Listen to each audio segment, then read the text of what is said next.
আসসালামু আলাইকুম। শিক্ষার্থীরা তোমাদের সব্বাইকে শুভেচ্ছা। আশা করছি তোমরা সবাই যার, যার অবস্থান থেকে ভালো আছো এবং সুস্থ আছো। তো তোমাদেরকে আরো একবার স্বাগতম আমার টিউটোরিয়ালে। তো তোমাদের সাথে যে বিষয়টি নিয়ে আলোচনা করছিলাম সেটা হচ্ছে রেকটিফিকেশন। তো রেকটিফিকেশন মানে বলেছিলাম যে যেকোনো কার্ভের সেটা হচ্ছে দৈর্ঘ্য নির্ণয়। মানে হচ্ছে আর্ক লেংথ। মানে আর্ক লেংথ বলতে আসলে কি বাংলা যদি বলি সেটা হচ্ছে চাপের দৈর্ঘ্য নির্ণয়। তো দেখো আমি আগের দিন তোমাদেরকে চাপের দৈর্ঘ্য নির্ণয়ের মূল যে বেসিক যে ফর্মুলাটা সেটা শিখিয়েছিলাম। সেই ফর্মুলাটা ছিল হচ্ছে এইরকম দেখো, L equals to root over integration of A থেকে B 1 plus D Y DX এর উপরে স্কোয়ার ইন্টু হচ্ছে ডিএক্স। তো এইটার টোটাল ব্যাখ্যাটা আমি তোমাদেরকে লেকচার ওয়ানে দিয়েছি। তোমরা যারা লেকচার ওয়ান দেখোনি তারা অবশ্যই লেকচার ওয়ানটা দেখে আসবে, কেমন? তাহলে হচ্ছে তোমাদের সূত্র সম্পর্কে একটা বেসিক আইডিয়া তৈরি হবে। আর সূত্র সম্পর্কে বেসিক আইডিয়া তৈরি হলে অঙ্কের কনসেপ্টগুলো মোটামুটি অনেকটা কাভার হয়ে যায়। না হলে তুমি যখন অঙ্কগুলো করবে তখন অঙ্কের মধ্যে যখন সূত্র ইউজ করবো তখন তোমার কাছে মনে হবে যে এই সূত্রটা কিভাবে আসলো। হ্যাঁ, সূত্রটা বারবার খালি মুখস্থ করতে মন চাইবে। সূত্র আসলে মুখস্থ করে বেশি দিন মাথায় রাখা যায় না। একটা সূত্রের যখন কনসেপ্ট তুমি বুঝবে তখন দেখবে যে সূত্রটা অটোমেটিক্যালি তোমার মাথায় আসলে গেঁথে গেছে, কেমন? তো আমি যেই প্রশ্নটা সেট করেছি চ্যাপ্টার নাম্বার 22 এর এ থেকে, কেমন? তো 22 এর এ থেকে প্রশ্নটা সেট করেছি হচ্ছে এক্সাম্পল 11। তো এক্সাম্পল 11 বলতেছে ফাইন্ড দ্য পেরিমিটার। তো পেরিমিটার মানে হচ্ছে পরিসীমা, হ্যাঁ? পরিসীমা, কেমন? বাংলায় যদি বলি সেটা হচ্ছে পরিসীমা। ওকে, পরিসীমা। পেরিমিটার বের করতে বলছে অফ দ্য কার্ভ। সেই কার্ভটা হচ্ছে কত? X square plus Y square equals to A square. Okay, তো প্রথম কথা হচ্ছে আমাকে বলতেছে যে এই যে কার্ভটা অর্থাৎ এক্স স্কোয়ার প্লাস হচ্ছে y square equals to A square, এই কার্ভের পেরিমিটার বের করতে বলতেছে, মানে পরিসীমা। তো আমরা জানি কি এটা বৃত্তের সমীকরণ, এবং বৃত্তের সমীকরণটা হচ্ছে কেমন টাইপের বৃত্তের সমীকরণ? যেই বৃত্তের সমীকরণের কেন্দ্র হচ্ছে মূলবিন্দুতে এবং ব্যাসার্ধ হচ্ছে এ ইউনিট করে, ব্যাসার্ধ হচ্ছে এ ইউনিট। ওকে, তো আমরা জানি কি বৃত্তের পরিধি নির্ণয়ের সূত্র হচ্ছে 2πr। তো এখানে যদি ব্যাসার্ধ এ ইউনিট তাহলে বৃত্তের ব্যাসার্ধ হবে 2πa। তো ছোটবেলা থেকে আমরা শিখে আসি যে বৃত্তের পরিধি নির্ণয়ের সূত্র হচ্ছে 2πr, তাই না? আজকে হচ্ছে আমরা ইন্টিগ্রেশন করে এই রেক্টিফিকেশনের মাধ্যমে আমরা দেখব যে আসলেই বৃত্তের পরিধি 2πr হয় কিনা, অর্থাৎ 2π যেহেতু এখানে রেডিয়াস এ দিয়েছে, যে 2πa হয় কিনা আমরা এটা চেক আউট করবো, কেমন? তো এর জন্য এখন ইনিশিয়ালি একটা বিষয় হচ্ছে, দেখো এই কার্ভটা মানে এই ইকুয়েশনটা তোমার পরিচিত। আমি আবারও বলতেছি ম্যাথমেটিক্সে কিছু সীমাবদ্ধতা আছে। কেমন সীমাবদ্ধতা?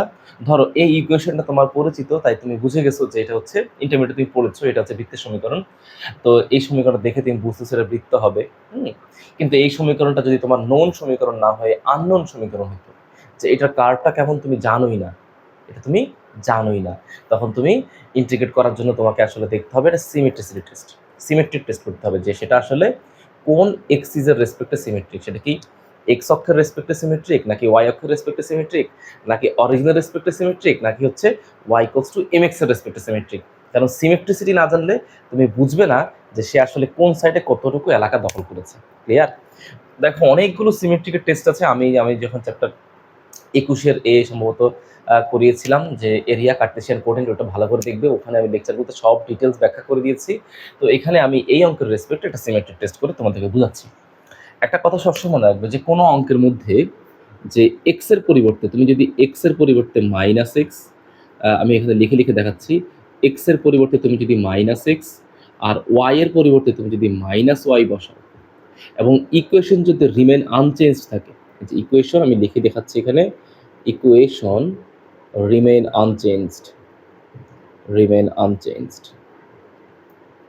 রিমেন আনচেঞ্জড যদি এরকম হয় তাহলে সেই কার্ভটা হচ্ছে symmetric, symmetric about origin, symmetric about origin. অর্থাৎ মূলবিন্দুর রেসপেক্টে সে ডান দিকে যতটুকু এলাকা দখল করবে বাম দিকেও সেম একই এলাকা দখল করবে, এবং মূলবিন্দুর উপরেও যতটুকু এলাকা দখল করবে নিচেও ঠিক ততটুকু এলাকা দখল করবে। ওকে, যেমন দেখো আমি এখানে যদি ছোট করে আমি এই পাশটা মুছে দিচ্ছি।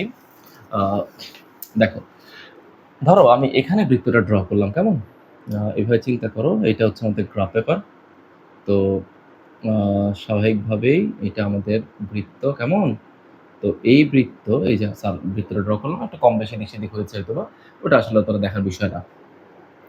তো এই ভিতরে দেখো মূল বিন্দুর রেসপেক্টে ডান দিকে যতটুকু এলাকা দখল করবে বাম দিকেও ঠিক সেম এলাকা দখল করবে, এবং মূল বিন্দুর রেসপেক্টে নিচেও যতটুকু এলাকা দখল করবে উপরেও ঠিক ততটুকু এলাকা দখল করতেছে। তো এইটা হচ্ছে যে আমাদের আগে টেস্ট করে দেখতে হবে। তো সেই জন্য এক্স এর জায়গায় তুমি যদি মাইনাস এক্স বসাও তাহলে এখানে ওই এক্স স্কোয়ারই থাকে, ওয়াই এর জায়গায় তুমি যদি মাইনাস ওয়াই বসাও তাহলে কত হবে, মাইনাস ওয়াই স্কোয়ারই হবে। তার মানে আমি বুঝতে পারলাম যে আমার গ্রাফটা অরিজিনের রেসপেক্টে সিমেট্রিক। বাট এখানে আরও একটা কন্ডিশন আছে, আরও একটা সমস্যা আছে। সেটা হচ্ছে তুমি এই যে কোনো ইকুয়েশনে, যে কোনো কার্টেশিয়ান ইকুয়েশনে যদি এক্স এর জায়গায় ওয়াই বসায় দাও, এক্স এর জায়গায় ওয়াই বসানোর পরে যদি দেখো ইকুয়েশন রিমেন আনচেঞ্জড, তাহলে ইকুয়েশন রিমেন আনচেঞ্জড হলে সেই ইকুয়েশনটা হবে symmetric about y equals to x line. এর মানে কি, ধরো এক্স এর জায়গায় তুমি ওয়াই বসাই দিলা বা ওয়াই এর জায়গায় তুমি এক্স বসাই দিলা। তো এক্স এর জায়গায় তুমি ওয়াই বসাইলে, এখানে হবে ওয়াই স্কোয়ার, মানে দুইটা ইন্টারচেঞ্জ হবে আর কি। আর ওয়াই এর জায়গায় তুমি এক্স বসালে হবে x square equals to A square. দেখো তো ইকুয়েশনে কোনো চেঞ্জ আসছে? কোনো চেঞ্জ নেই। এখানে x square plus Y square equals to A square, এখানে কত y square plus x square equals to A square. That means equation remain unchanged. That means এই কার্ভটা হচ্ছে ওয়াই ইকুয়ালস টু এক্স লাইনের রেসপেক্টে সিমেট্রিক। অর্থাৎ ওয়াই ইকুয়ালস টু এক্স লাইনটা কোনটা, এই যে দেখো এটা হচ্ছে y equals to x line. দেখো এই ওয়াই ইকুয়ালস টু এক্স লাইনের রেসপেক্টে, দেখো এই লাইনের রেসপেক্টে এই দিকে যতটুকু এলাকা দখল করছে, এই যে এতটুকু, হ্যাঁ, এই এরিয়াটুকু পুরোটা এইদিকে যতটুকু এলাকা দখল করবে উপরও ঠিক ততটুকু এলাকা দখল করছে। এগুলো ম্যাথমেটিক্সে খুবই গুরুত্বপূর্ণ, কারণ ম্যাথমেটিক্সে আমরা সকল কার্ভের চেহারা কেমন জানি না, এটা আমাদের পক্ষে বের করা সম্ভবই না, কারণ এগুলো বের করতে হয় প্রোগ্রামিং করে। ক্লিয়ার? ওকে, প্লট করে এগুলো বের করতে হয় বিভিন্ন প্রোগ্রাম করে। তো আমরা যেহেতু সব গ্রাফগুলো আমরা জানি না, এটা আমাদের আসলে সীমাবদ্ধতা রয়েছে, সেই জন্য আমরা হচ্ছে এই সিমেট্রিক টেস্ট করে বুঝতে পারি যে সে আসলে কার রেসপেক্টে সিমেট্রিক। যার রেসপেক্টে সিমেট্রিক হবে সে অনুযায়ী আমরা ক্যালকুলেশন করি।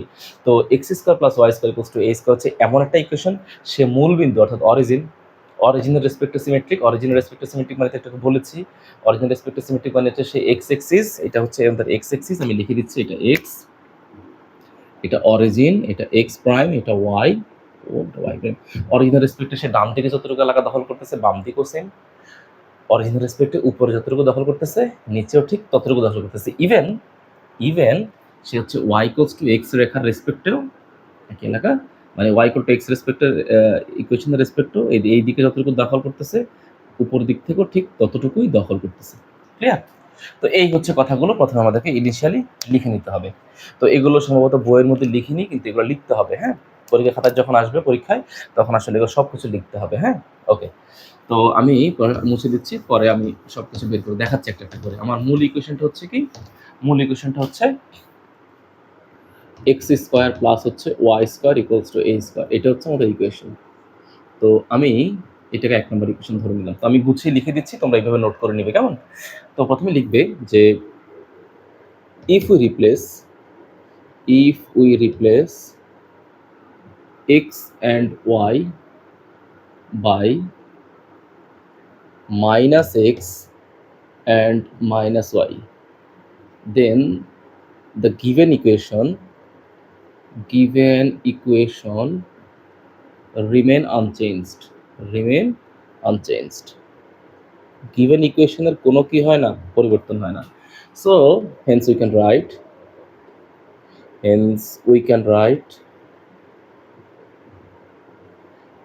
the given curve is symmetric about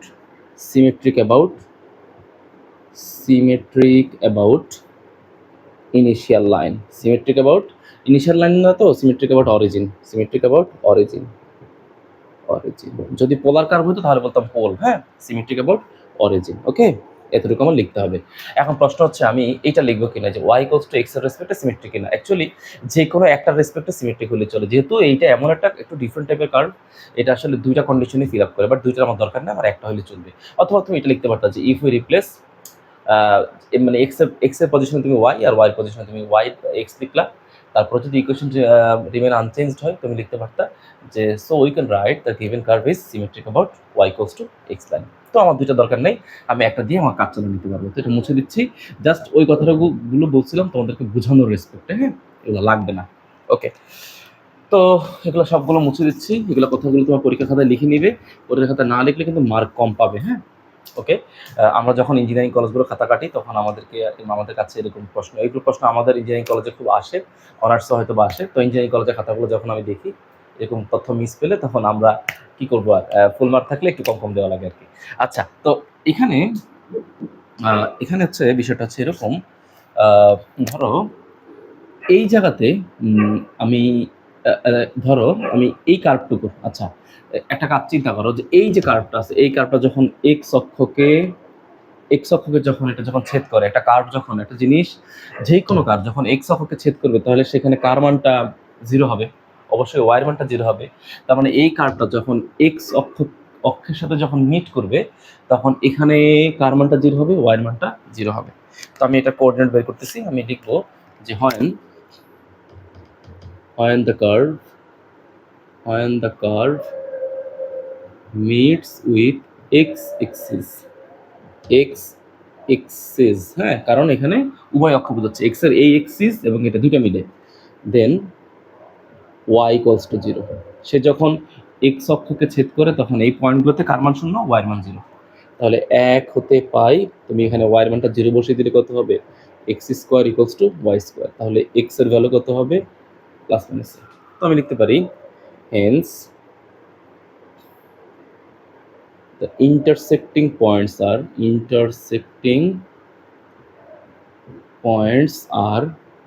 okay, intersecting points গুলো কি কি হবে, এটাকে ধরে নিলাম হচ্ছে এ পয়েন্ট, এটাকে ধরে নিলাম হচ্ছে এ প্রাইম পয়েন্ট। তো চিন্তা করো এক্স এর ভ্যালু যখন এ হবে তখন ওয়াই এর মানটা 0, ইভেন এক্স এর ভ্যালু যখন মাইনাসে তখনও ওয়াই এর মানটা কত, 0।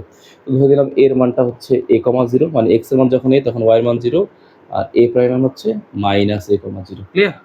তো আমি এখানে ছোট ছোট করে লিখে দিচ্ছি যাতে বুঝতে সুবিধা হয়। এর ভ্যালুটা হচ্ছে a,0 আর এ প্রাইমের ভ্যালুটা হচ্ছে -a,0। ওকে, তো সিমিলারলি আমি কি বলতে পারি না যে when the curve meets with y axis, তো যদি y তে মিট করে, তো স্বাভাবিকভাবে যদি y তে মিট করে তাহলে কার মানটা 0 হবে বলো তো তোমরা, x এর মানটা 0 হবে। তাহলে এখানে যদি x এর মান 0 হয় তাহলে এটা হবে y স্কয়ার, তাহলে y এর মানটা হবে প্লাস মাইনাস a, y এর মানটা হবে প্লাস মাইনাস a। কেমন? তাহলে হেন্স দ্য ইন্টারসেক্টিং পয়েন্টস, অর্থাৎ এই যে y অ্যাক্সিস যখন ছেদ করে তখন হচ্ছে x এর মানগুলো 0। তাহলে এখানে এগুলোকে b আর b প্রাইম দ্বারা ডিনোট করবো। তাহলে b হবে x এর মান 0, দ্যাট মিন্স 0, এখান থেকে পজিটিভ এ নিলাম, আর b প্রাইম হচ্ছে 0, মাইনাস এ, 0, কত, মাইনাস এ। তো আমি এখানে পয়েন্টগুলোকে ইন্টিগ্রেট করে দিলাম, b আর হচ্ছে এখানে b প্রাইম, হ্যাঁ, ওকে, b প্রাইমটা হচ্ছে আসলে এইটা, ওকে, 0, মাইনাস এ, আর এটা হচ্ছে কত, 0, a। ওকে, তো আমি তো বুঝতে পারতেছি যে আসলে কেন এভাবে লিখতেছি, আমি আসলে বুঝে গেছি যে এতটুকু, এই যে এইখান থেকে এতটুকু হচ্ছে আমাদের ব্যাসার্ধ a ইউনিট, এইখান থেকে এতটুকু ব্যাসার্ধ হচ্ছে আমাদের a ইউনিট। কেমন? এটা আমাদের বোঝা শেষ। আর এই যে কার্ভটুকু আছে, এই কার্ভটুকু আমি এইভাবে সুন্দর করে একটু ডিনোট করে দিচ্ছি, এটা হচ্ছে আমাদের কার্ভ। ওকে, এইটা হচ্ছে আমাদের ফার্স্ট কোয়াড্রেন্টের কার্ভ। ফার্স্ট কোয়াড্রেন্টে পুরো বৃত্তের এতটুকু কার্ভ আছে, এটা আমাদের একটু পরে কাজে লাগবে। ওকে, তো আমি একটা কাজ করতে পারি যে ধরো আমি যদি এইখানে চিন্তা করো, আমি ফার্স্ট কোয়াড্রেন্টের জন্য, আমি আবার বলতেছি, আমি ফার্স্ট কোয়াড্রেন্টের জন্য এইদিকে তো এটা এ, এটাকে আমি এইখানে দিলাম যে এতটুকু ব্যাসার্ধ হচ্ছে এ ইউনিট। তো আমি এই বরাবর আমি একটা স্লাইড নিচ্ছি। তো এই স্লাইডটা যদি নেই, হ্যাঁ, আমি এটাকে মার্ক করে দিচ্ছি তোমাদেরকে বোঝানোর জন্য, যাতে তোমরা বুঝতে পারো সহজে। তুমি মার্ক করে দিলে এইটা যদি এক্স এক্সিস হয়, হ্যাঁ, ছেলেমেয়েরা ভালো করে দেখো, এটা যদি এক্স এক্সিস হয় তাহলে এটা হবে এক্স এর ক্ষুদ্র অংশ ডিএক্স, আর এটা যদি ওয়াই এক্সিস হয় তাহলে ডিস্টেন্স, যে এইখান থেকে একটা ডিস্টেন্স ওয়াই, এটা থেকে একটা ডিস্টেন্স ওয়াই। কিন্তু আমার তো স্লাইডটা এত ছোট, আমি আবার বলতেছি, আমার স্লাইডটা এত ছোট যে এই উপরের বক্ররেখাটাও সরলরেখা হয়ে গেছে।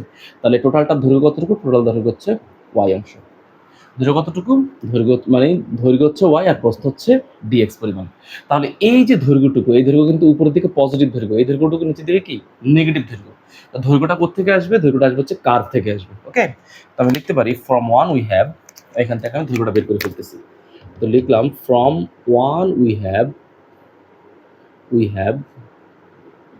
ওকে, তো তাহলে এখানে ইকুয়েশনটা কি ছিল, x square plus Y square equals to A square. তাহলে এই লিখতে পারি আমার ওয়াই এর মান দরকার, তাহলে বলতে পারি যে এ স্কোয়ার মাইনাস হচ্ছে এক্স স্কোয়ার। কেমন? তাহলে ওয়াই এর ভ্যালু কত হয়, ওয়াই এর ভ্যালু হবে প্লাস মাইনাস রুট ওভার এ স্কোয়ার মাইনাস এক্স স্কোয়ার। তো আমি তো জানি ওয়াই এর ভ্যালু পজিটিভ নেগেটিভ আসবে, কারণ এইদিকে হচ্ছে ডিস্টেন্স ওয়াই, এদিকে ডিস্টেন্স হচ্ছে নেগেটিভ ওয়াই। তো আমি লিখলাম যে taking the positive value of Y, taking the positive value of Y, positive value of Y. কেন? আমি ফার্স্ট কোয়াড্রেন্টে মানে ইন্টিগ্রেটটা করব ভ্যালু অফ ওয়াই, এখানে ফার্স্ট কোয়াড্রেন্টে আমার ওয়াই ভ্যালুটা দরকার। সুতরাং Y equals to root over A square minus x square. Okay, তো আমার টোটাল যে পেরিমিটার বের করার যে ফর্মুলা, রেক্টিফিকেশনের যে ফর্মুলা, তো সেই ফর্মুলাটা আমি তোমাদেরকে আবারও লিখে দেখাচ্ছি।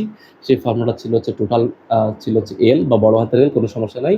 এখানে হচ্ছে এ থেকে বি কেমন, root over one plus dy dx এর উপরে হোল স্কোয়ার, আর বাইরে হচ্ছে ডিএক্স। সূত্রটা আগের লেকচারে ব্যাখ্যা দিয়েছি। হ্যাঁ, তো আমার এখানে এই সূত্রের জন্য কি দরকার, ডিওয়াই ডিএক্স এর উপরে হোল স্কোয়ার দরকার। তো আমি এখানে একটা কাজ করি, আমি আগে এটাকে ডিফারেন্সিয়েট করে ফেলি। তো বলো, এটাকে যদি আমি ডিফারেন্সিয়েট করি, তো ডিওয়াই ডিএক্স, বলো রুটের ভিতরে পুরো রাশিটাকে কি ধরবো, মনে মনে পুরো রাশিটাকে এক্স ধরবো। তো আমরা জানি কি রুট ওভার এক্স মানে হচ্ছে কত, 1/2 রুট এক্স। তো লিখলাম 1/2 রুট ওভার এ স্কোয়ার মাইনাস এক্স স্কোয়ার। তো যেটাকে এক্স ধরেছি সেটাকে আবারও ডিফারেন্সিয়েট করতে হবে, কেমন, এ স্কোয়ার মাইনাস এক্স স্কোয়ার। ওকে, এটাকে আবার ডিফারেন্সিয়েট করা লাগবে। তো এবার এখানে স্যার লিখতে পারি, আচ্ছা তাহলে এখানে কত হয় তোমরা বলো তো। এখানে লিখতে পারি এইভাবে যে d Y dx equals to, এখানে আছে কত, 1/2 রুট ওভার এ স্কোয়ার মাইনাস এক্স স্কোয়ার। এখানে বলো এ স্কোয়ার তো কনস্ট্যান্ট, এটাকে ডিফারেন্সিয়েট করলে হবে 0, আর মাইনাস এক্স স্কোয়ারকে ডিফারেন্সিয়েট করলে হবে -2x। তো আমি লিখতে পারি যে -2x।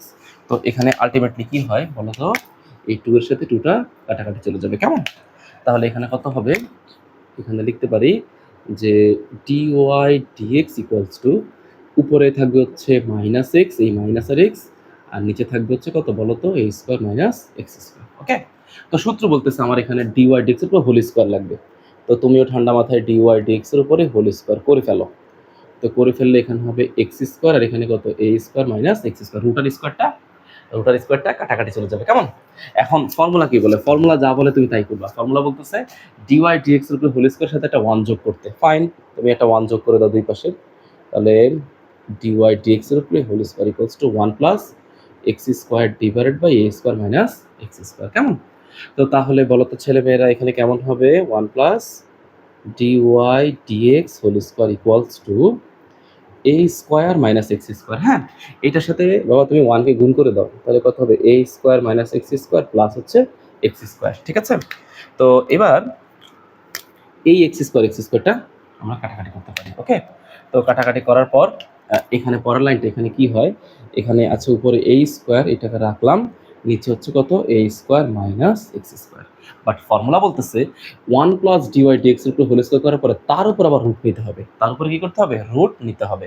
তো আমি উপরে লিখি, নিচে এই জায়গায় যেহেতু জায়গা একটু কম মনে হচ্ছে। ওকে, তো আমি এখানে এই যে রুট করে দিলাম, এই যে রুট করে দিলাম, কাকে রুট করবো, এই ইকুয়েশনটাকে রুট করে দিলাম। তো লিখলাম হচ্ছে 1 প্লাস ডিওয়াই ডিএক্স তার উপরে হোল স্কোয়ার ইকুয়ালস টু, এইটার উপরে রুট করে দিচ্ছি। তো রুট করলে কত হবে, A square divided by A square minus x square, কেমন? ওকে, তো রুট করলে এখানে কি হয়, অবশ্যই উপরে এই ওই যে উপরে এই যে কনস্ট্যান্ট আছে এ স্কোয়ার, স্কোয়ার রুটটা কাটাকাটি করা যাবে। তাহলে লিখতে পারি যে root over 1 plus D Y dx whole square equals to, তাহলে উপরে হবে এ, ঠিক আছে, উপরে হবে এ, নিচে হবে কত, রুট ওভার এ স্কোয়ার মাইনাস এক্স স্কোয়ার। তো এইটা আসলে কি, এই যে পেরিমিটারের সূত্র ফেলবো তার মাঝখানের অংশটুকু কাজ করলাম। বাট এইবার হচ্ছে আমার টোটাল পেরিমিটার বের করতে হবে, অর্থাৎ আমি এইখান থেকে শুরু করে এই যে পুরো দৈর্ঘ্যটা, এই যে পুরো আর্ক লেন্থ, মানে এখানে আর্ক লেন্থ আছে 4টা, এইখান থেকে এই পর্যন্ত একটা আর্ক লেন্থ, এখান থেকে এই পর্যন্ত একটা আর্ক লেন্থ, এখান থেকে এইটা একটা আর্ক লেন্থ, এখান থেকে এইটা একটা আর্ক লেন্থ। তো আমি যদি একটা আর্ক লেন্থ নিই, মানে আমি যদি এতটুকু আর্ক লেন্থ বের করে তাকে যদি আমি 4 দ্বারা গুণ করি, তাহলে কিন্তু আমি পুরোটার আর্ক লেন্থ পেয়ে যাব। কারণ পুরো কার্ভটা, বৃত্তের পুরো কার্ভটা 4টা কোঅর্ডিনেটকে বাউন্ডেড করে রাখছে। ক্লিয়ার? তো আমি এখানে লিখতে পারি যে এখানে আমি এতটুকু আর্ক লেন্থ নিয়ে কাজ করবো, এই যে A B arc length, A থেকে বি পর্যন্ত। তো আমি লিখলাম যে here the arc length of A B, A থেকে বি আর্ক লেন্থটা, এতটুকু আর্ক লেন্থটা এক্স এর কোন কোন মানের জন্য বাউন্ডেড? এই যে এক্স এর ভ্যালু হচ্ছে 0, আর হচ্ছে এক্স এর ভ্যালু হচ্ছে কত? এই যে এক্স এর ভ্যালু এখানে a, y এর ভ্যালু হচ্ছে 0, অর্থাৎ এক্স এর ভ্যালু a এর জন্য। হ্যাঁ, এই a থেকে b, আমি আবার বলতেছি, a থেকে b আর্ক লেন্থটুকু হচ্ছে এক্স এর যে ভ্যালু, সেই এক্স এর ভ্যালু হচ্ছে x = 0 থেকে শুরু করে x = a এর জন্য দায়ী। হ্যাঁ, এই এতটুকুর জন্য এটা হচ্ছে আমাদের আর্ক লেন্থ। আবার x = 0 আর x = -a এর জন্য আর্ক লেন্থ হচ্ছে এতটুকু। ক্লিয়ার? তো আমি লিখলাম যে here the arc length of AB lies on অথবা বাউন্ডেড বাই, একই কথা, কোনো সমস্যা নেই, lies on x = 0 to x = a। ওকে, তো আমি লিখতে পারি, সুতরাং এটা পাশে লিখে দাও, হুইচ ইজ দ্য, লিখতে সুন্দর হবে, হুইচ ইজ দ্য 1/4, মানে এই এতটুকু আর্ক লেন্থটা হচ্ছে কি পুরো আর্ক লেন্থের 4/1 which is the 1/4 of the which is the 1/4 of the total arc length। Total arc length লিখতে পারো, তুমি শুধু লেন্থ লিখতে পারো, কোনো সমস্যা নেই, আমি আর্ক লেন্থ লিখে দিলাম। ওকে, তাহলে আমি বলতে পারি যে সুতরাং টোটাল লেন্থকে প্রকাশ করলাম হচ্ছে, মনে করো বড় হাতের এল দ্বারা প্রকাশ করলাম। তো total length L equals to কত হবে? 4 ইন্টু, আমি লিখলাম এখানে 4 ইন্টু, এই যে 4 ইন্টু কতটুকু আর্ক লেন্থ? এই যে the arc length of AB, লিখলাম যে দ্য আর্ক লেন্থ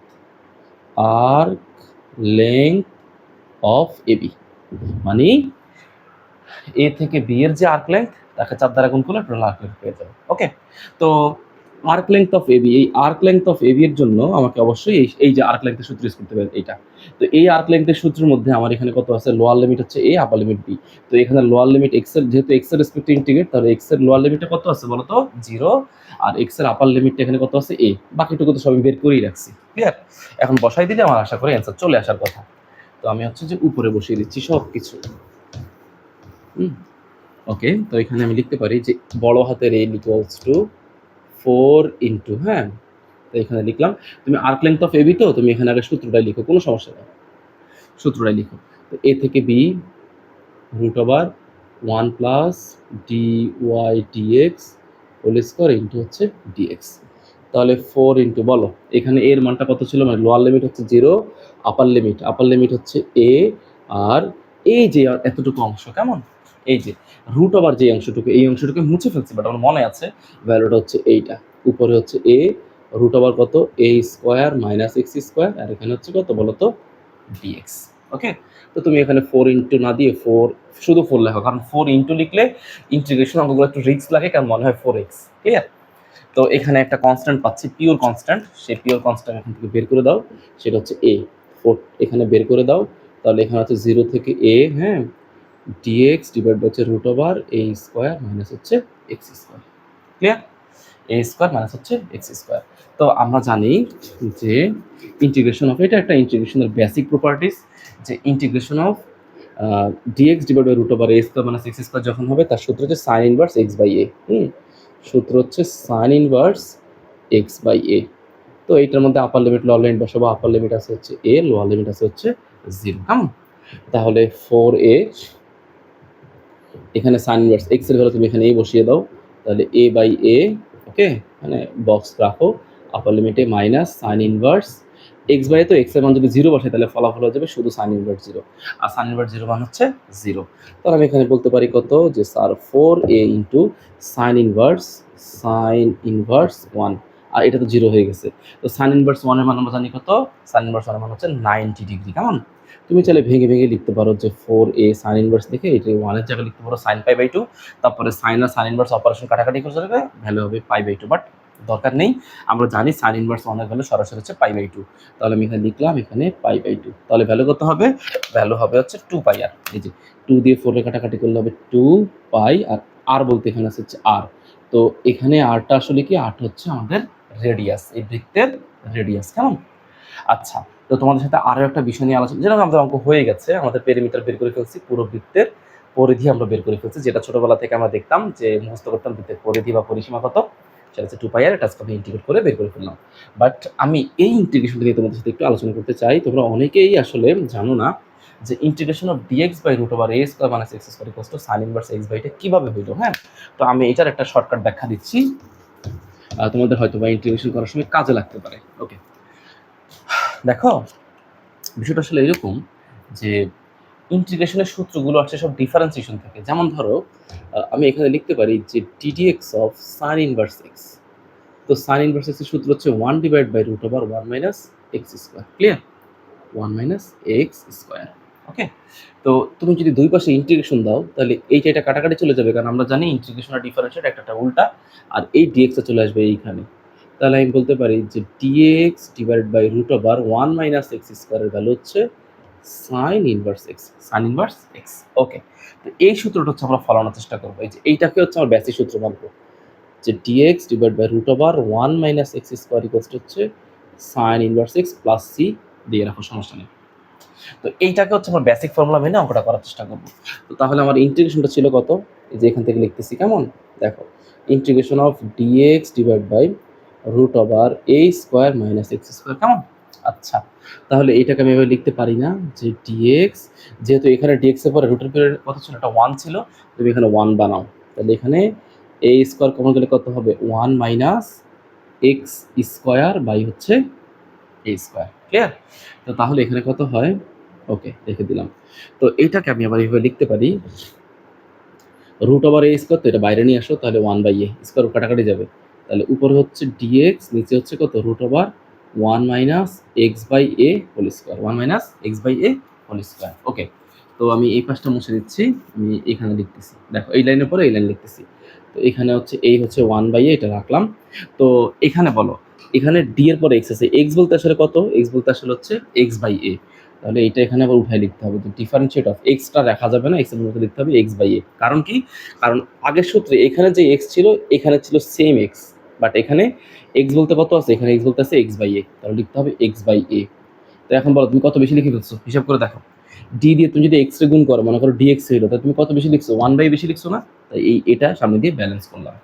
আর নিচে কত আছে, root over 1 minus X by A তার উপরে হোল স্কোয়ার, তাহলে এই এর সাথে আবার এটা কাটাকাটি চলে যায়, তাহলে কত হলো, integration of differentiate of X by A root over 1 minus X by A তার উপরে হচ্ছে হোল স্কোয়ার। এবার এই সূত্র থেকে সরাসরি আমরা সূত্র বানাই ফেলবো। দেখো, integration of dx divide by root over 1 minus x square equals to কত ছিল, sine inverse x plus c. তাহলে এখানে কত হয় বলো তো, এই যে এখান থেকে ডিরেক্ট এখানে লিখতেছি ইকুয়ালস টু সাইন ইনভার্স, বলো এখানে ছিল এক্স, আর এখানে এক্স বলতে কত আছে, এখানে এক্স বলতে আছে X by A, X by A আর একটা অ্যাডিশনাল সি। ওকে, তো এইটা হচ্ছে আমাদের বেসিক্যালি ফর্মুলা। আমি অনেকে বলতে কি বলবো, 99% স্টুডেন্টই আসলে জানে না যে সূত্রটা কোত্থেকে আসছে, কিভাবে আসছে, এটা হচ্ছে তার অ্যাকচুয়াল এবং অরিজিনাল ব্যাখ্যা। তো তোমরা মোটামুটি বুঝে বুঝে পড়বে। এই ছাড়াও আমি এগুলো হচ্ছে ইন্টিগ্রেশনাল টেকনিক মূলত, তো ইন্টিগ্রেশনাল টেকনিক তো মোটামুটি সবাই টুকটাক পারে, এই জন্য আমি এগুলো লেকচারগুলো অনেক পরে দিব। এগুলো হচ্ছে চ্যাপ্টার নাম্বার 12 এবিসি, সেগুলো হচ্ছে অনেক পরে আসবে। আমি আগে জটিল চ্যাপ্টারগুলো আগে কভার করবো ইনশাল্লাহ। হ্যাঁ, তো আমি এটা পেরিমিটার বুঝিয়ে দিলাম, তোমরা আশা করি এই রিলেটেড যে কোনো অঙ্ক করতে পারবে। তো আজকে এতটুকুই থাকবে, সবাই আমার জন্য দোয়া করবে, সবার জন্য শুভেচ্ছা রইল, ফি আমানিল্লাহ।